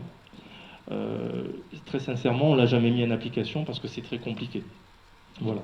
Donc aujourd'hui, Monsieur le maire vous propose d'admettre en non-valeur 2 montants qui sont des recettes non encaissables au titre de l'exercice 2017 pour un total de 359,68 euros. Et qui, à l'origine de ces recettes, c'est des mises en fourrière, pardon. C'est des mises en fourrière. Voilà. Madame Rigaud. Moi, je souhaiterais que la police municipale voit les adresses, parce que je pense qu'il y a une personne, on l'avait regardé, on l'avait vu, je pense qu'il y a une personne qui est solvable et qui devrait pouvoir payer, on devrait pouvoir prendre un accord de 50 euros par mois ou quelque chose. Sur la boîte aux lettres, il y a à l'intérieur de la boîte aux lettres, il y a le nom, mais sur le fichier, voilà, il n'y a pas son nom, personne ne le trouve, voilà. Je pense qu'avec l'APN, on doit pouvoir faire quelque chose et rechercher. Et j'ai peur que si on le passe en non-valeur, ce soit fini, comme on dit. Non, mais apparemment, c'est justement, c'est pas définitif. On se laisse toujours la possibilité. Mais demandez à M. Bastide, c'est fini une fois que. Et c'est pas fini, il y a la possibilité, mais demandez à M. Bastide si on arrive, si l'administration relance les non-valeurs. Donc, tu proposes d'enlever un nom, c'est ça? Je propose de revoir les deux. Après, on ne va pas faire. Je ne sais pas. On peut essayer dans 3 mois de repasser ça dans 3 mois. Je sais que de toute façon, l'administration, elle l'accepte. Hein, si on... Une précision sur le document que nous fournit le Trésor. Sur la première ligne, il y a un PV de carence. PV de carence, ça veut dire concrètement que financièrement, il n'y a pas un centime derrière. Les huissiers ont engagé les actions, il n'y a pas un centime. En revanche, sur la seconde ligne, mais ça ne nous donne pas plus d'informations, NPAI.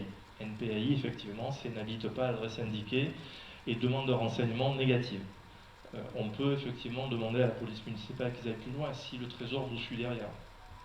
Sur les deux, de toute façon, l'autre peut-être est rentré... L'autre, les huissiers ont engagé toutes les actions possibles, il n'y a pas un centime derrière. Enfin bon, après, c'est vrai qu'on décidait qu'avec le temps, quand ça faisait 2, 3, 4 ans, on disait, bon, on laisse tomber, mais là... Non, mais là, en plus, si la personne, on sait où elle habite, parce que là, il n'habite pas à l'adresse indiquée. Non, mais j'ajourne la question d'admission en non-valeur. Nous mènerons notre petite enquête et... C'est ça. Oui, c'est bien, M. Bastide, on va voter. Je fais la proposition au Conseil d'ajourner la question. Voilà. Est-ce que le Conseil est d'accord? Donc, du coup, pour ma question d'ajourner, comprenez bien, la question, qui est contre? Qui s'abstient? Qui est pour?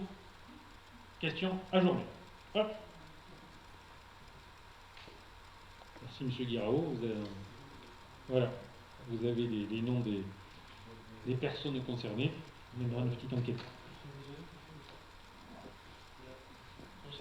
L'ajournement porte sur les deux ou sur un seul? Parce que le PV de carence, ça dit bien ce que ça veut dire. Le PV de carence, ça veut dire que les huissiers sont arrivés et il n'y a pas un centime. Hein. Peut-être qu'il a gratté et gagné quelque chose, on va savoir. Bien. Allez, question suivante, s'il vous plaît. Bien. Ah, Jean-Luc, pardon. S'il te plaît, non. Déjà, c'est la raison, Nicole, en ce qui concerne au moins une personne, je sais à peu près où elle est, donc ça sera beaucoup plus facile, on aura la possibilité de le contacter. Parfait. La seconde, non. La seconde, je ne vois pas. J'habite Montagnard. On fera ça avec la police municipale, on ira faire des recherches. Allez, merci beaucoup, Monsieur Guiraud. Allez, dernière question. Non, avant-dernière. Tout à fait, avant-dernière question. Intempéries du Gard et des Alpes-Maritimes. Alors, il est, malheureusement, j'ose dire de tradition, mais de coutume, à Montagnac, que nous participions à amender un fonds de secours et d'aide de l'AMF 34 pour les communes sinistrées par des intempéries. Au mois de septembre, c'était le département du Gard, 19 et 20 septembre 2020, et puis, vous vous en souvenez, les 2 et 3 octobre dernier, les Alpes-Maritimes. La commune de Montagnac est solidaire avec ces communes.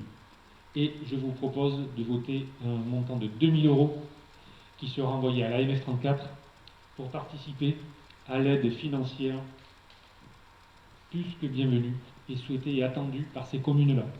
Je vous rappelle qu'en notre temps, en 2014, le 29 septembre 2014, nous avons essuyé une crue centenale et que par la suite, des communes se sont mobilisées, ont abondé un fonds et nous avons pu bénéficier, entre autres, dans les aides et des secours, d'aides financières.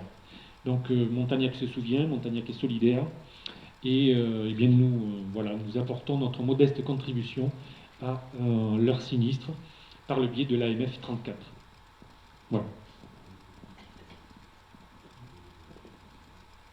Et les pompiers, oui, il y a eu intervention des pompiers de centre de secours de Montagnac qui sont allés notamment dans les Alpes-Maritimes. On nous rappelle monsieur Philippe Audouy. Y a-t-il des questions particulières?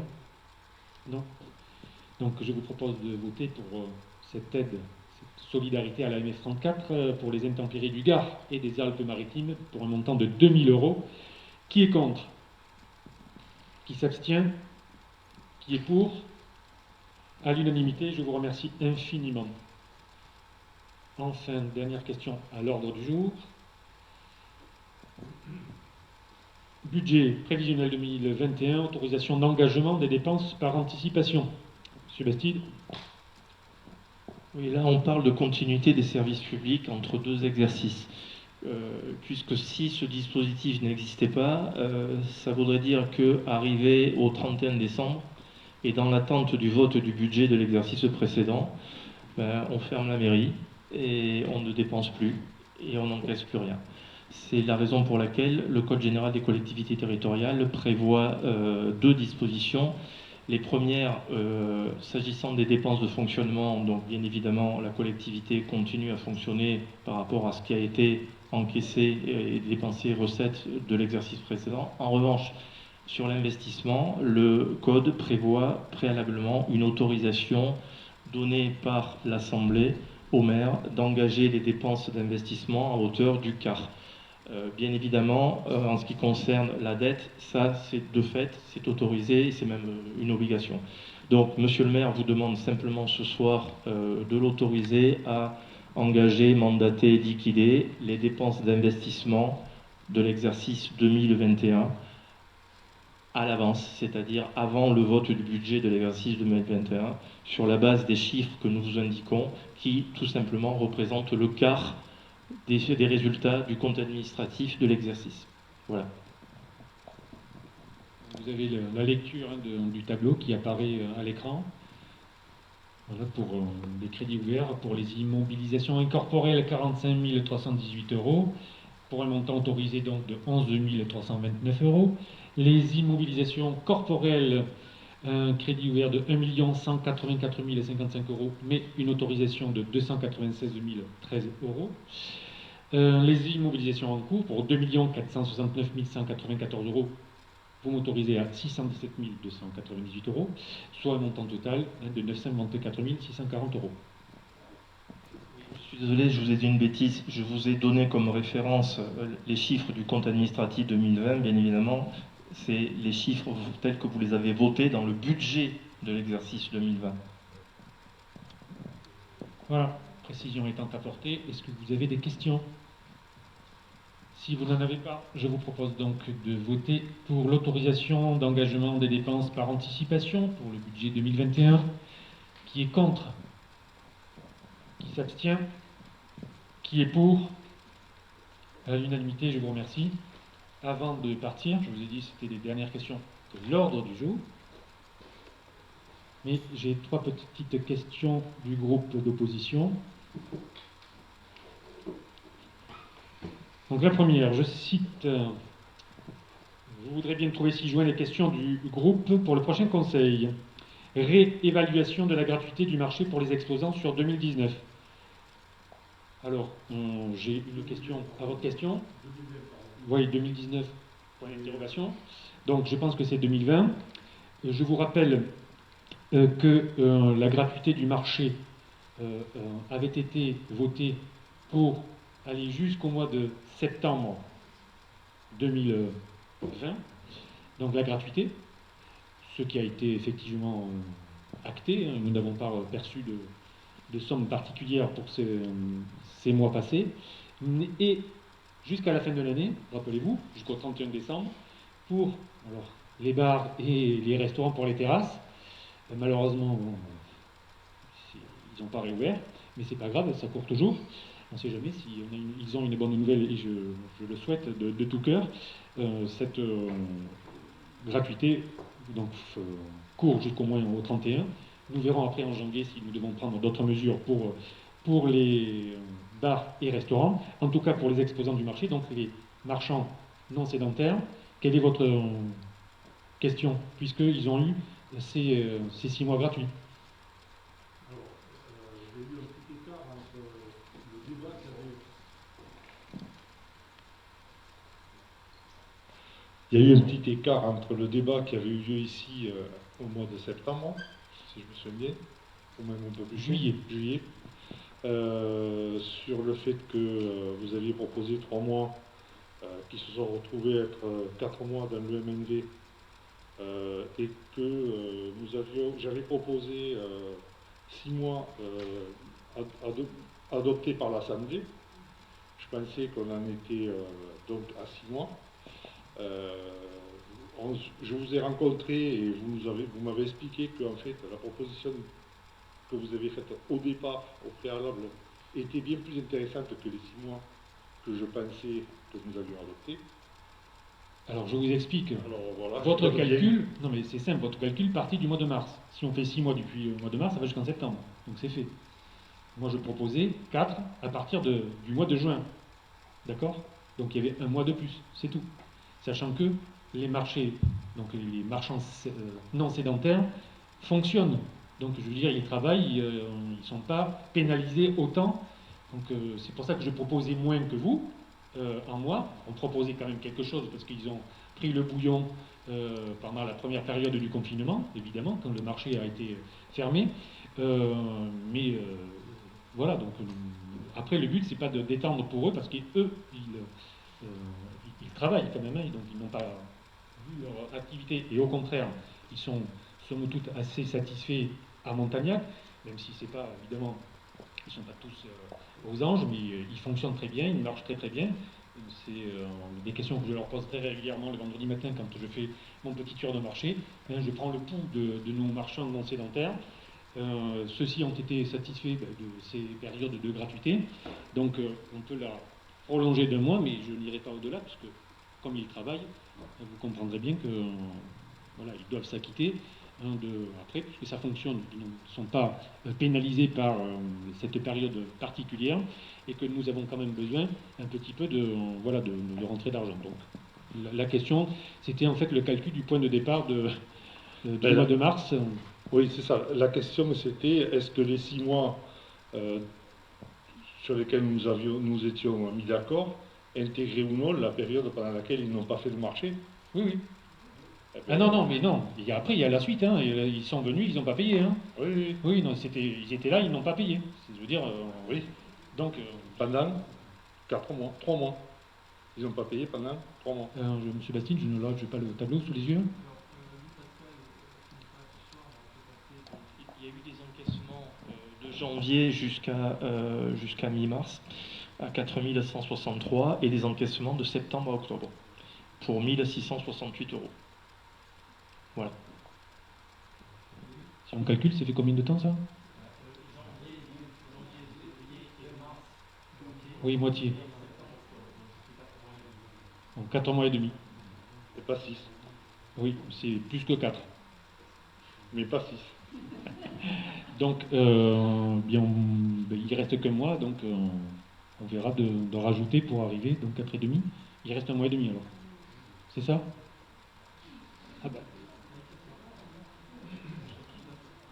Il faut qu'on soit tous d'accord, hein, où on en reste en l'état avec le vote du mois de juillet, je vous rappelle quand même. Vous avez voté, donc ils sont à 4 mois et demi de gratuité effective. Non, mars, il y a 15 jours qui ont été les 15 premiers jours.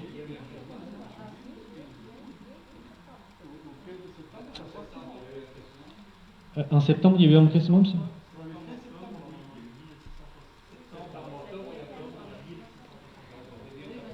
Non, ça fait 4 mois et demi, c'est ça. On n'est pas à 6. Non.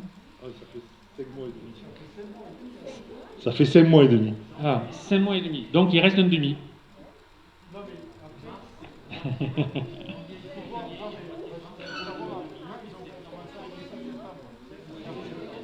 Donc il reste un demi. Voilà, donc il faut qu'on soit au clair avec notre vote du mois de juillet. Il restera un demi-mois qui ne sera pas encaissé. Voilà. Voilà. Donc c'est d'accord, 15 jours pour arriver aux 6 mois.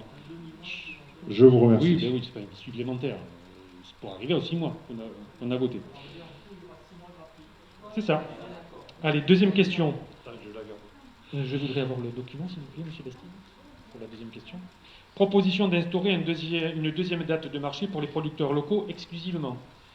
Alors je tiens juste à vous rappeler la particularité de Montagnac. Sur une décision, il y a un arrêté municipal pris par M. André Galland le 9 décembre 1991 qui permet à son article 2 aux producteurs locaux, exclusivement locaux, donc montagnacois, sont autorisés à vendre leurs produits tous les jours sur l'esplanade. Tous les jours. Donc cette question-là d'avoir spécifiquement, alors, le mardi, le mercredi, peu importe, un jour pour les montagnacois, déjà, ils les ont, et d'organiser, je vais vous le dire très simplement, une date très précise ne peut ne pas correspondre aux attentes de nos producteurs parce qu'ils sont ailleurs sur d'autres marchés. Donc, je préfère ne pas aller dans votre sens, mais leur laisser simplement de profiter toujours de cet article voté en 1991 par M. André Galland et le conseil d'alors, la majorité d'alors, qui permet, et c'est déjà le cas, à nos producteurs locaux de pouvoir venir les 6 autres jours, en plus du vendredi, sur l'esplanade haute des Platanes. Voilà. Ok, c'est parfait. Voilà. Et troisième et dernière question, point sur les compétences disponibles en régie municipale. Alors là, vous avez me précisé votre question, parce que je n'ai pas très bien compris ce que c'était la compétence disponible en régie municipale. Donc, petit à petit, il y a pas mal de compétences et donc, quelquefois, de personnel qui sont partis à l'agglo. D'accord? Oui. Donc, on voudrait justement que vous me fassiez le point sur ce qui reste comme savoir-faire, etc., dans les ateliers municipaux. Alors, je vois par exemple qu'aujourd'hui, les guirlandes ont été posées par une entreprise, donc on a un contrat avec eux. Oui. Et donc, qu'est-ce qu'on a encore comme force de frappe à l'intérieur Mais tout le des reste, ateliers. c'est en fonction d'abord des compétences de nos agents des sûr. services techniques, voilà, que nous sollicitons pour des travaux de maçonnerie, des travaux d'électricité, des petits travaux dans les écoles, oui, de la manutention, beaucoup l'été, pour remonter les Seines, etc., amener les plots pour sécuriser nos communes. Bref, voilà, ils peuvent tout faire. Après, si nous avons un prestataire de service pour mettre les points lumineux festifs, vous comprendrez bien que je ne vais pas envoyer mes agents alors qu'on paye déjà dans le cadre du contrat de délégation de service avec la société Alès. Voilà, on paye déjà cette prestation de service, donc on va pas payer doublement. Donc on fait faire tout simplement pour le côté des luminaires et notamment de cet aspect festif plus particulièrement. Après, que vous dire d'autre, ils ont voilà, tout ce qu'on peut leur demander de faire. S'ils peuvent le faire, ils le font. Et donc, ça se fait en régie, effectivement. Là, ils construisent, vous le verrez dans le prochain journal municipal, un hangar, 2 hangars d'ailleurs, au service technique pour protéger notre mobilier municipal qui est à l'air libre. Donc, ils construisent eux-mêmes. Et si on ne peut pas, parce que peut-être il y a un manque de personnel, ils sont en arrêt maladie, etc., et qu'il y a des urgences, nous faisons appel à des artisans locaux pour venir nous prêter main forte, mais peut-être pour quelque chose qu'on aurait pu faire nous-mêmes, mais qu'on est incapable parce que, voilà, à l'impossible, nul n'est tenu. Mais ils peuvent faire beaucoup de choses, et croyez-moi qu'on les utilise, on utilise toutes leurs compétences. Et une dernière, d'ailleurs, vous étiez avec moi à la commission de travaux à la maison des associations à l'étage. Ils ont en régie, nos agents des services techniques, réhabilité les anciens appartements de l'aile gauche de la maison des associations Vincent Diaz pour en faire une très très grande salle de 60 mètres carrés. Vous avez pu voir les résultats, c'est juste magnifique. Et là, on lancera à partir de l'année prochaine la phase 2 de restauration, toujours du premier étage de la maison des associations, en régie, donc par nos employés municipaux, sauf s'il y a un empêchement particulier, si du personnel est manquant, pour quelque raison que ce soit, et bien là, hop, nous nous rabattrions sur une société, des artisans locaux, pour réaliser ces travaux-là. Donc il y a des compétences pour certains qui ont des permis poids lourds, d'autres des permis cassettes, etc. Chacun passe quelque chose, donc des formations bien particulières. J'en pense un particulier pour tout ce qui est soudure. Donc voilà, c'est pour nous très important parce qu'on a besoin de cette compétence-là. Et Dieu sait qu'il travaille avec brio. Nous avons une autre compétence et on l'utilise, c'est M. Lamourousse qui voilà, nous fait de la communication. Donc lui, il est plus que polyvalent. On le voit de partout. Voilà, donc chacun est vraiment utilisé à 100%, à fond. Et puis pour les compétences qu'on a transférées, puisque vous parliez de transfert tout à l'heure, c'était la compétence culturelle, notamment de la constitution d'un réseau intercommunal de médiathèques. Donc là, on a transféré du personnel qui est devenu intercommunal. Et puis le dernier personnel qu'on ait transféré, c'est notamment une personne à l'eau, donc au groupe Suez. C'est Christian Roch, c'est ça, si je ne m'abuse, qui est parti, voilà, mais là, carrément, il a changé, donc c'est pas par la communauté d'agglomération, c'est vraiment dans l'entreprise, donc qu'il a embauché pour suivre. Mais après, le reste, vraiment, on a la polyvalence de nos services techniques, puisque c'est votre question. C'est ça? Ok, merci. Voilà, je vous remercie. Mesdames, Messieurs, une dernière intervention de M. Fage. Oui, c'est une explication sur ce thème, cette question qui a été posée. Je crois que l'évolution justement des services techniques de la commune résulte purement et simplement de l'évolution générale de la société sur un plan technique et professionnel. Il s'avère qu'aujourd'hui on est confronté à deux problèmes. D'abord, c'est de plus en plus technique, ça exige des équipements spécifiques parfois, et on ne peut pas uniquement mobiliser du personnel, soit pour des interventions réduites dans le temps, soit sur des interventions qui exigent des spécificités professionnelles, des qualifications techniques qui ne peuvent pas être réalisées.